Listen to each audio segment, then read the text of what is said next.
Hello guys, welcome to the chemistry lesson. In today's chemistry lesson, we'll be looking at the electrochemical cells. It is very important that you understand what an electrochemical cell is in pure chemistry. So here you must understand that an electrochemical cell is a device which consists of an electrolyte and two electrodes inside it for the purpose of converting chemical energy into electrical energy and vice versa. Yeah, that is all about an electrochemical cell. It is just a device which consists of an electrolyte and two electrodes inside it for the purpose of converting either chemical energy into electrical energy and vice versa, which means that it can also convert electrical energy into chemical energy. Okay, so also you must understand that the electrochemical cells are classified into two types. So there are two types of electrochemical cells. One is called an electrolytic cell and another one is called a voltaic cell. Okay, so there are two electrolytic cell and a voltaic cell. Okay, so let's proceed and look at what electrolytic cells are. So what is an electrolytic cell? So an electrolytic cell is a device which consists of an electrolyte with the electrodes immersed in it and connected to a source of direct current. Yeah, that's what an electrolytic cell is. It is just a device that consists of an electrolyte with electrodes immersed or submerged or dipped in it and connected to a source of direct current, which can be a cell or a battery.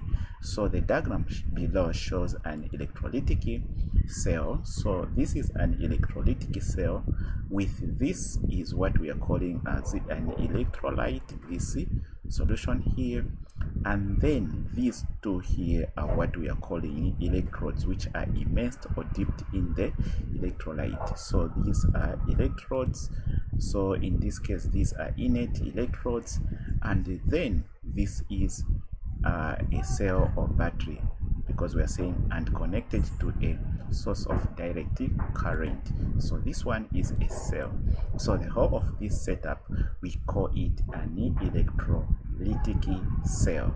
Okay, so now we also need to understand that these innate electrodes are often used so that they do not react. Okay, so these innate electrodes are often used so that they do not react. Okay, so electrolytic cells use electrical energy from an external source to cause a spontaneous chemical reaction. Okay, so that's what happens. So with these electrolytic cells, they actually use an external source of power like a cell or a battery so that they can cause a reaction which is called non-spontaneous. So if a reaction is non-spontaneous, it means that the reaction does not occur on its own. It must be caused by some other forces. So in an electrolytic cell, a chemical reaction is caused by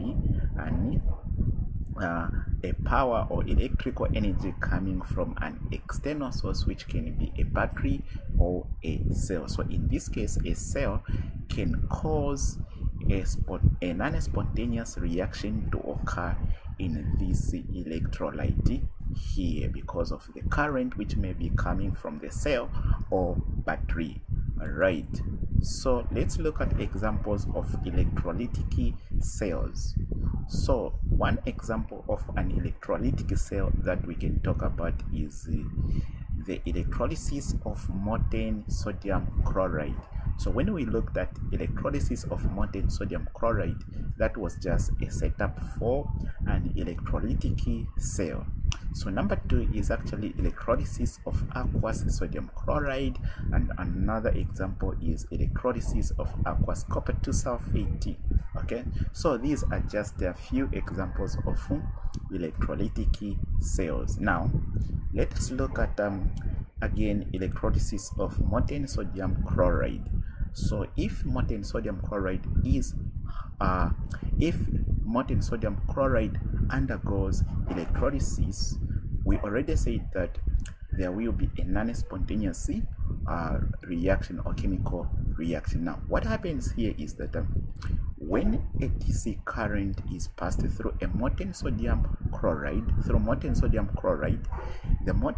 chloride will be split into sodium and sodium and chloride ions, and then chlorine gas will be liberated at the anode, while molten sodium metal will be liberated at the cathode as shown. Okay, so let me push this one here and explain more.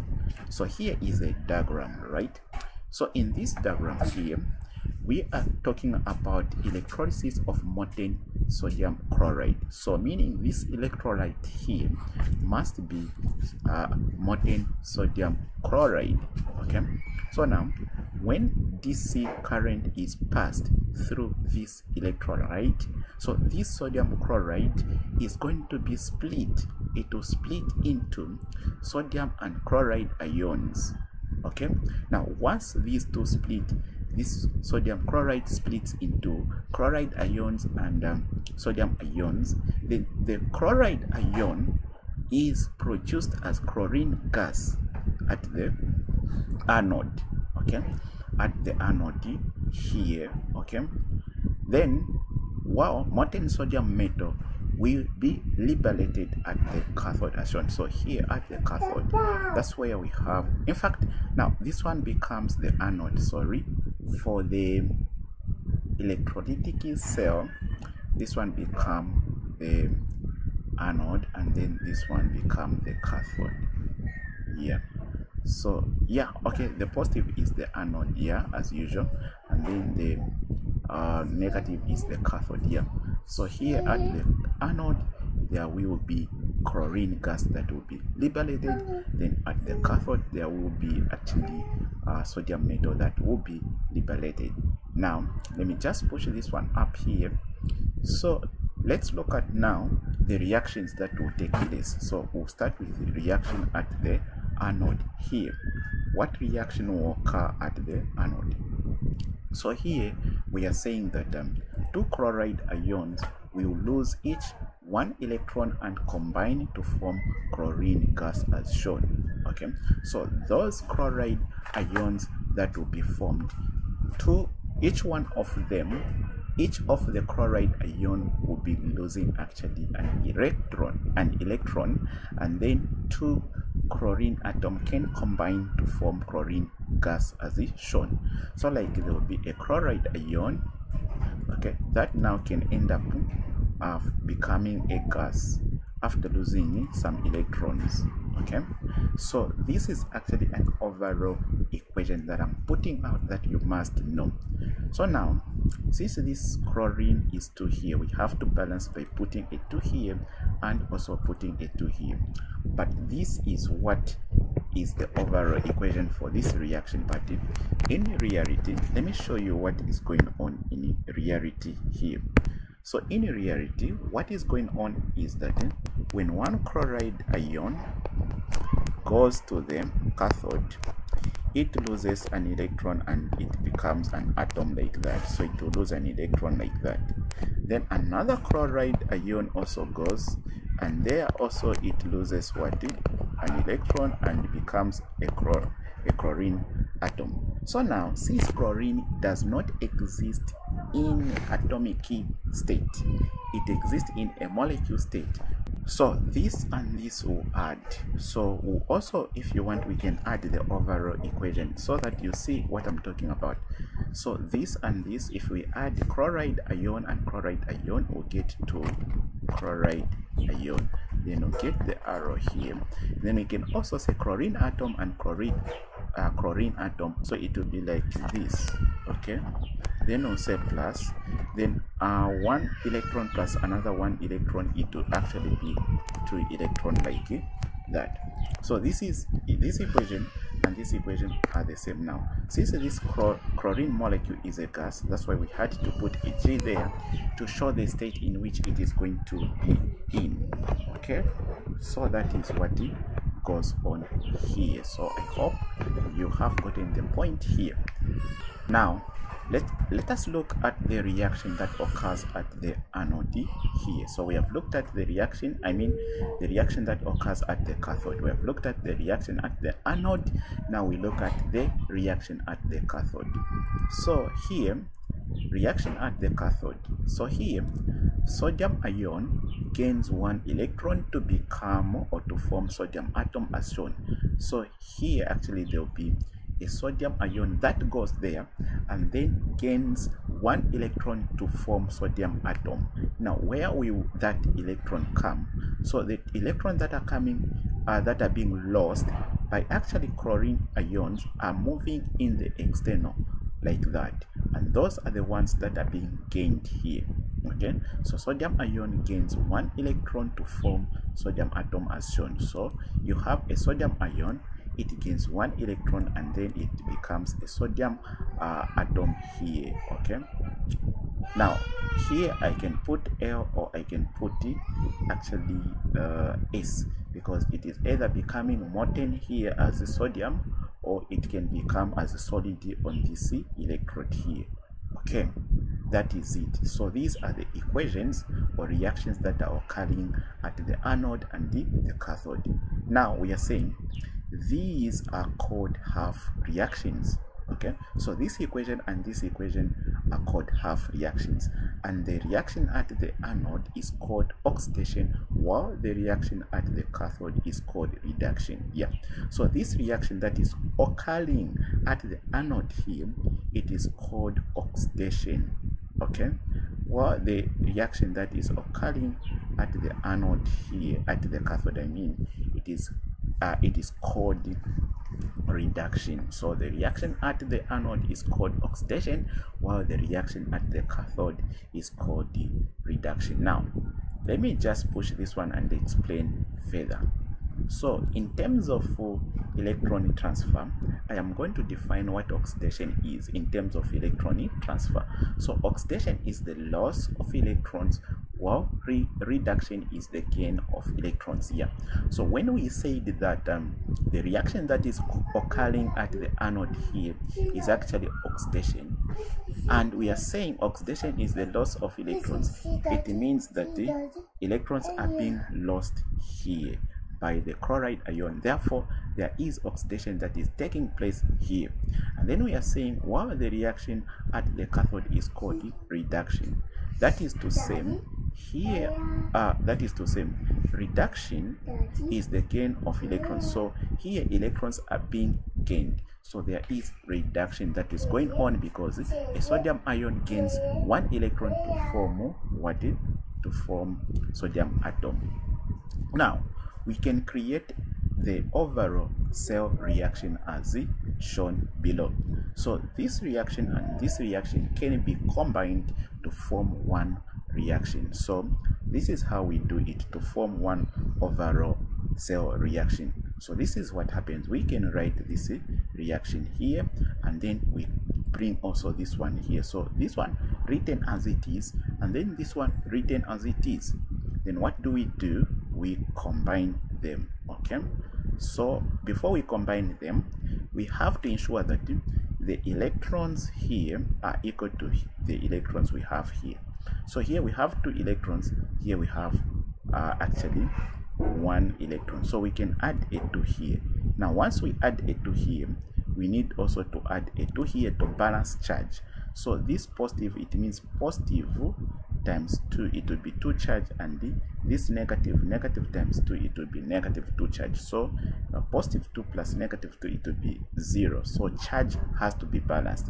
Now here we can also put a 2 here, okay, just to balance the charge as well. Now because of space, let me push this one up here. So what we are going to do later on, it is to draw a line. So start adding sodium here plus this chlorine here, or chloride here, the way it is, 2 chloride ion, then plus these electrons here. So we have added everything on this side, okay? Sodium plus chloride plus electrons, this is what we have. Then we go this side, so we put an arrow. Then this side, like we pick sodium here plus the chlorine here, then plus the electrons here. Now what happens after we add these? We cancel the things that appears on both sides of the equations, the species. So you see we have 2 electrons here and 2 electrons here, so we can cancel these electrons here. So once we cancel these electrons, then we write what we are going to remain with. So here we remain with sodium plus chloride, then here we'll have sodium atom plus chlorine gas. So this is the overall cell reaction that you need to know how to write. Now, the formation of metallic sodium, this sodium here, and gaseous chlorine here from sodium chloride is non-spontaneous. Okay, so we are saying this formation of this and that is non-spontaneous, and I already explained that a non-spontaneous reaction is a reaction that is caused by an external source of energy. All right, so let's proceed now. Let's look at voltaic cells. We have looked at one type of electrochemical cell, which is the electrolytic cell. Now another type of electrochemical cell is the voltaic cell, which we are now looking at. So what is a voltaic cell? So we are saying a voltaic cell, also called a galvanic cell, is a device which consists of 2 electrodes immersed or dipped into separate containers of electrolyte and connected together with a conductor and a salt bridge. Now let me bring a diagram quickly so that we understand this statement and the diagram. So here is the diagram of a voltaic cell. So we are saying a voltaic cell, also called a galvanic cell, is a device which consists of 2 electrodes. So we have this electrode and this electrode, okay, immersed in 2 separate containers. So we have this separate container here and this separate containers, okay, of what? Of electrolyte. So there's an electrolyte here and an electrolyte here, and connected together with a conductor and a salt bridge. So there's a conductor and here is a salt bridge. So let me label this one. This one actually here it is a voltmeter, and then we have also this one is a salt bridge, this one here, and then this one is actually an electrode, and this one also is an electrode, and then here what we have here is actually an electrolyte, and also here we have an electrolyte. Okay, so this is a voltaic cell, so it is different from an electrolytic cell. Now the 2 separate containers are called half cells.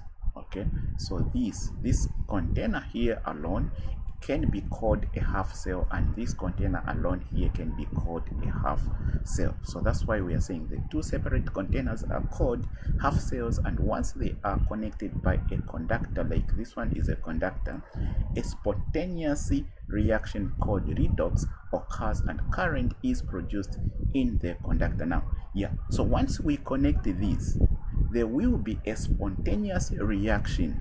Now that spontaneous reaction that is going to occur is going to produce a current in this conductor, and this is why we put a voltmeter here. So the voltmeter can measure voltage that is generated by a current that flows here.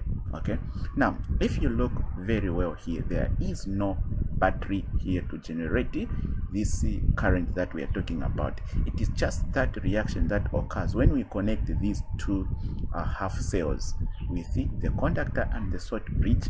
There will be a spontaneous reaction occurring, and then that spontaneous reaction, we call it redox reaction, and it produces a current in this conductor. Okay, so it is called spontaneous this reaction because it occurs on its own without being caused by any external factor or external energy. All right, so let me push this one up here. Now we are saying the conductor wire and the salt bridge complete the circuit of the voltaic cell. So this conductor wire and this salt bridge, they complete a circuit of the voltaic cell. Now we must understand that the salt bridge, this salt bridge here, is a medium through which ions slowly pass. So this salt bridge is actually a medium through which ions actually pass. It is made of jelly-like substance containing either potassium chloride or ammonium nitrate placed in a U-shaped tube. Yeah. So this salt bridge can either contain a substance which is jelly-like. It is like jelly-like, like Vaseline. Okay, a substance which is jelly-like may be like Vaseline, or the way glycerin looks like when it is not mixed, a thick liquid-like substance that is jelly-like. So that's how it is here. The salt bridge, so it is made of jelly-like substance. Now that substance must either contain potassium chloride or ammonium nitrate, which is placed in a U-shaped tube. Okay, now let's proceed. So we have to understand that the functions of the salt bridge are: number one, that salt bridge we have seen, it allows electrical contact between the two solutions. So the solution from one salt bridge to another solution. Now the contact between the solution in one half cell and another half cell is made. The contact between the solution from one half cell to another half cell is made through the salt bridge, and then it prevents mixing of the electrode solutions. So you see, in each half cell there is an electrolyte. So this actually salt bridge prevents the mixing of the solutions in the electrode. Then another function of the salt bridge is that it maintains the electrical neutrality in each half cell as ions flow into and out of the salt bridge. Yeah, so it is there to ensure that there is neutrality in terms of ions in each half cell, because ions can flow into and out of the salt bridge. Okay, now the closest example of a voltaic cell is a Daniell cell, which consists of one strip of metallic copper immersed in copper 2 sulfate solution and the other strip of zinc immersed in zinc sulfate solution, as shown here. So let me just push this one here. So here we told you that the closest example of a voltaic cell is what we call a Daniell cell, which consists of a strip of metallic copper immersed in copper 2 sulfate solution and the other strip of zinc immersed in zinc sulfate solution, as shown. So this is a Daniell cell. So this is, as usual, a voltmeter, and then we can have this, maybe it can be zinc. So if this is a zinc anode, then the zinc should be immersed in zinc sulfate. So this solution here, or electrolyte, should be zinc sulfate. And then what we also know is that this is a salt bridge and it can be potassium chloride, and then we can have this as the copper cathode.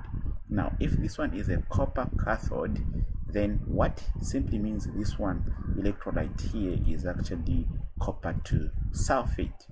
Okay, now what we must understand here is that when the circuit is completed in the voltaic cell, as it is here in this voltaic cell, in this case Daniell cell, we are saying a spontaneous redox reaction occurs and current is produced in the external circuit. So we are saying when we connect this one completely like this, so there will be spontaneous reactions here, and the current will be produced here. Okay, yeah, that's what we mean, which is measured by a voltmeter here. Okay, let me push this one up here. So we must understand that there are reactions happening here, and these reactions we call them half cells. So now let's look at half cell reactions. Okay, so we'll start with this side here.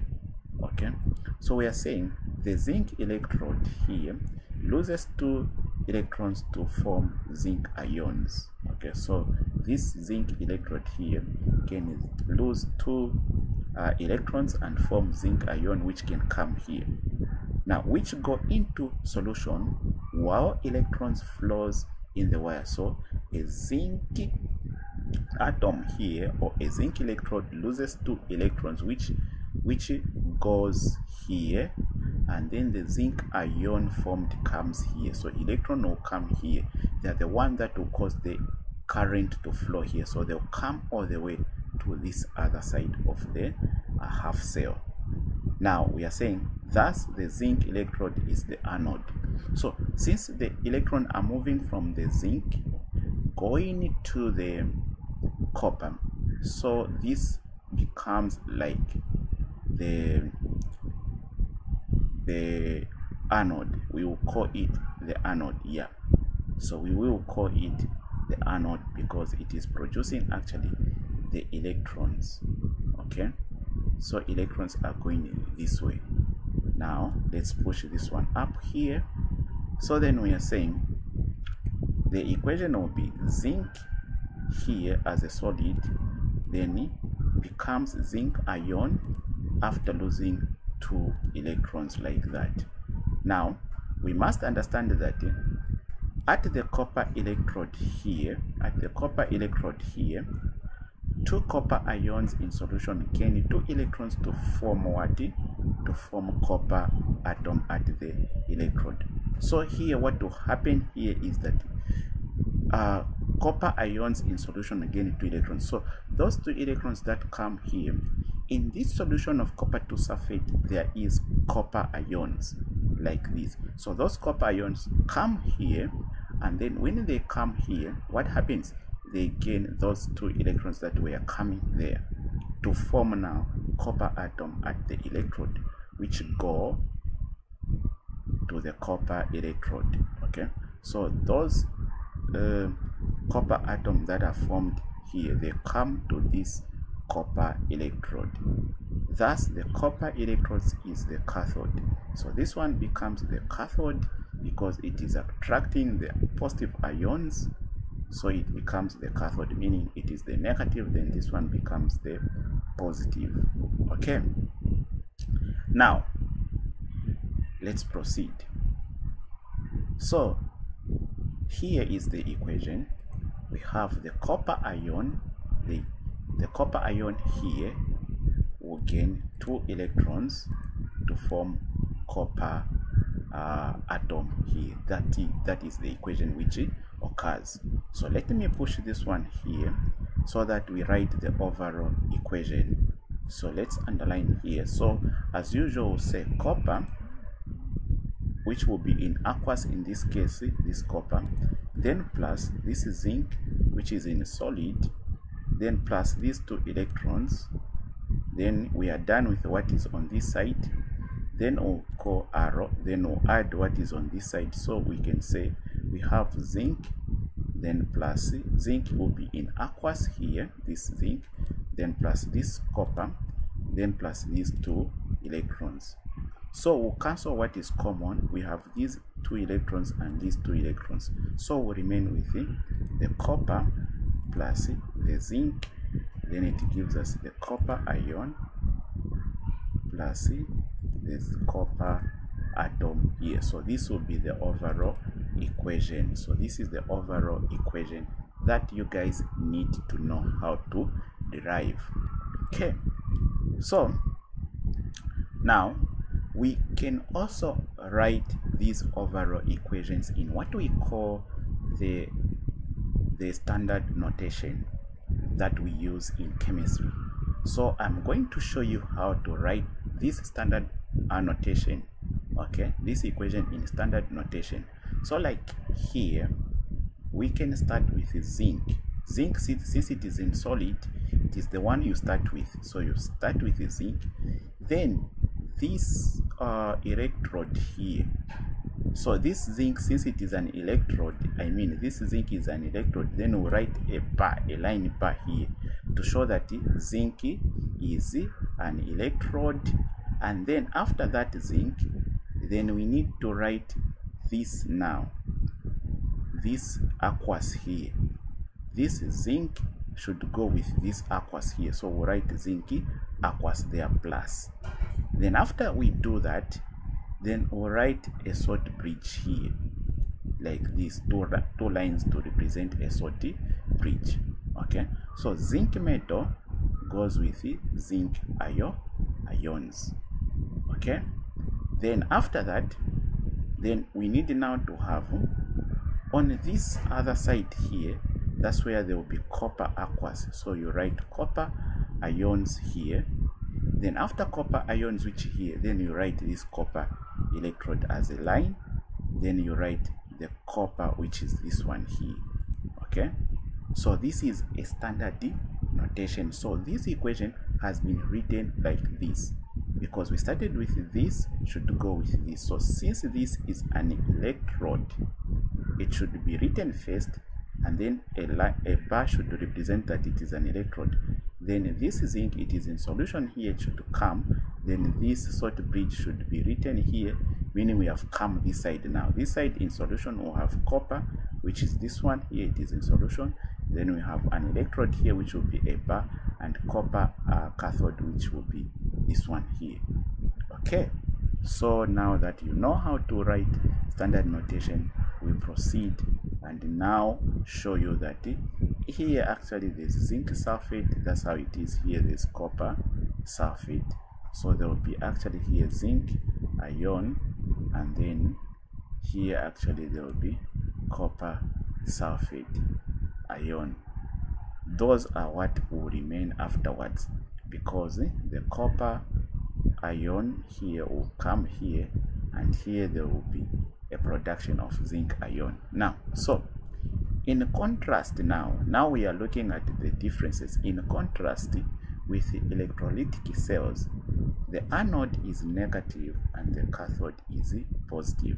So we are told now here, when we are dealing with voltaic cell, you find that the anode is now negative. So this part is the anode and it is negative, and then this part is the cathode, and now it becomes the positive in a voltaic cell. In an electrolytic cell, this one should be positive, this one should be negative. Now, I mean, this one should be negative, this one should be positive. Now, in a voltaic cell, this one is negative, this is positive. So that one you should be able to remember and know. So we continue explaining what is happening here. So here there will be more zinc ions, here there will be more sulfate ions. Now, to maintain electrical to maintain electroneutrality, to maintain electroneutrality and complete the circuit, so 2 chloride ions from the salt bridge. So in this salt bridge there is potassium and the chlorine. So now here there will be more positive, here there will be more negative, because here there will be, I mean, zinc atoms that will be losing electrons. Electrons will go there, and then the zinc ions will be formed here. So we expect that as the reaction continues, there will be more zinc ions here, right? And then here we are seeing that the positive copper ions are gaining those electrons and going here. So the copper ions are coming out, and we are remaining with the sulfate ion, which is negative. Now, we don't need to have such a situation that here we have more negative and here we have more positive, but we need to maintain electron neutrality. Okay, so that's what we mean here. So to maintain that electron neutrality, here there will be 2 chloride ions from the salt bridge. Okay, so 2 chloride ions from the salt bridge migrate into the anode solution for every zinc ion formed. So every zinc ion formed, 2 electrons or 2 chloride ions come here, which are negative, to neutralize that. Okay, again here we are told 2 potassium ions migrate into the cathode, so they come from here into the cathode solution to replace every copper ion reduced. So that copper ion which goes there, 2 more potassium ions come there to do what? To replace them. Some zinc ions from the anode vessel and some sulfate ions from the cathode vessel also migrate into the salt bridge. So there can be some zinc ion which can go here and some potassium ion which can go there. That is what happens. So this is very important that you know. Okay, let's proceed. Now let's look at the differences between galvanic cell and electrolytic cell. Both galvanic cells and electrolytic cells are types of electrochemical cells. However, there are many differences between galvanic cell and an electrolytic cell that are listed in the following table. So we look at the basic of definition. So by definition, a galvanic cell is an electrochemical cell in which chemical energy is transformed into electrical energy. I already explained this. Then an electrolytic cell, we are saying an electrolytic cell is an electrochemical cell in which electrical energy is transformed into chemical energy. I did explain here. Then in terms of energy conversion, we talk of what a galvanic cell is. A galvanic cell in a galvanic cell, chemical energy is converted into electrical energy. Now in an electrolytic cell,